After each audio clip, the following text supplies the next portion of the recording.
Cette année, le Père Noël se cache à Agualand. Oui, cette année, effectivement, je suis à Agualand. Faites vivre à vos enfants un Noël incroyable. Ce 25 décembre 2024, à partir de 14h, préparez-vous pour une journée remplie d'activités intéressantes. La visite du zoo, des jeux, de la magie, des contes, de la danse, des chants, des goûters, des artistes invités et la spéciale descente du Père Noël dans sa calèche.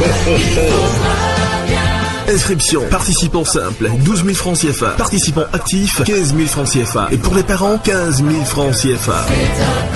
Inscrivez-vous dès maintenant en appelant le 01 51 33 99 99 ou au 01 51 34 99 99. Mon incroyable Noël édition 2024, c'est le cadeau parfait pour rendre vos enfants heureux.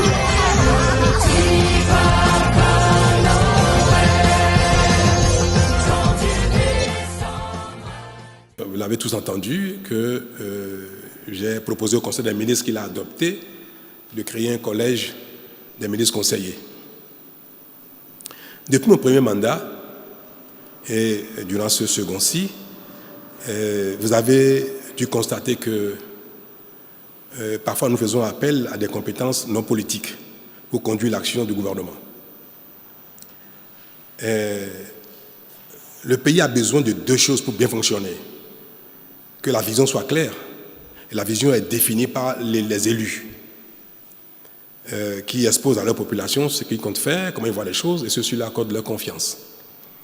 Et que ce soit au niveau local, au niveau national parlementaire ou au niveau de l'exécutif, le politique détermine la vision et même la programmation de l'action exécutive. Et la mise en œuvre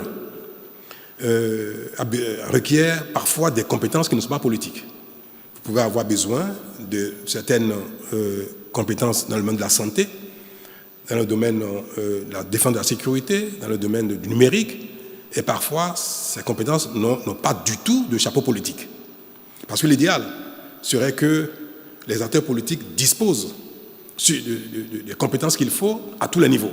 Mais je ne pense pas qu'il y ait un pays au monde où tous les acteurs politiques ont toutes les compétences dans tous les domaines. Et même un pays, ça se complète. Ceux qui ont une vocation politique, ceux qui n'en ont pas du tout, mais chacun a son rôle au plan pratique dans le pays. Pour un pays à construire, à bâtir, l'exigence de compétences est très élevée, plus que les pays développés. Un ministre de la Santé en France, aux États-Unis, n'a pas besoin d'être un expert en la matière autant qu'un ministre de la Santé au Bénin. Parce que tout est à construire. Là-bas, il y a une structure administrative, une superstructure qui existe, qui fonctionne bien, qui a fait ses preuves, et un ministre peut s'appuyer sur tellement de compétences, parfois pour arbitrer ou parfois pour prendre une décision. Ici, parfois et souvent d'ailleurs, les ministres sont appelés à aller dans les détails et à faire des arbitrages même de base. Et c'est pareil, ce n'est pas seulement au Bénin, c'est dans tous les pays en développement où tout est à construire. Il y a des détails que vous prenez un ministre américain de quelque chose qui ne sait pas de quoi il s'agit, parce que ça a été fait il y a assez longtemps et ça devient un acquis, la question ne se pose plus. C'est pareil dans le domaine de l'électricité. Quels sont les choix technologiques qu'il faut faire en matière d'énergie? Et parfois, un ministre est amené à arbitrer. S'il n'est pas un expert, il peut se planter. Donc, nous avons besoin que les politiques qui sont doublées de casquettes techniques ou pas doublées de casquettes techniques puissent conduire l'action gouvernementale, les exécutifs, avec ceux qui ont des compétences, mais qui n'ont pas le chapeau politique. Et c'est bien pour ça qu'il y a eu quelques frustrations depuis ces deux mandats qui sont en cours, parce qu'il y a des fonctions qui ont été confiées à des gens qui n'ont pas du tout de chapeau politique. Alors que ce n'est pas eux qui ont œuvré à conquérir le pouvoir. Ce n'est pas eux qui répondent devant l'opinion.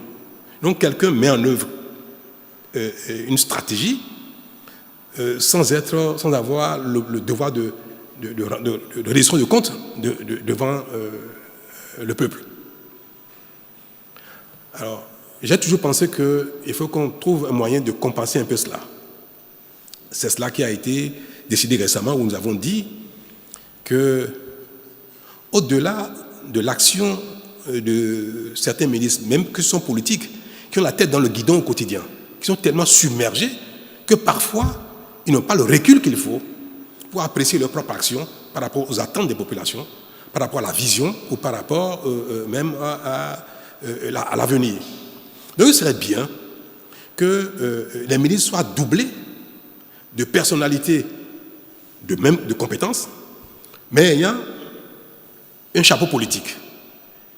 Des gens qui n'ont pas la tête dans le guidon et qui ont une vision plus holistique, plus globale, ont une vision, une profondeur plus accrue que celui qui a la tête dans le guidon, pour accompagner, corriger et définir même avec celui-ci ce qu'il faut faire. Dans la tâche, je le vois bien. Moi, parfois, je n'arrive pas, je n'ai pas le temps de m'occuper des questions politiques. Et ça me pose des préjudices. Parce qu'il y a tellement à faire que je n'ai pas l'occasion d'avoir les contacts, les discussions, les débats techniques qu'il faut avec les politiques pour corriger mon action.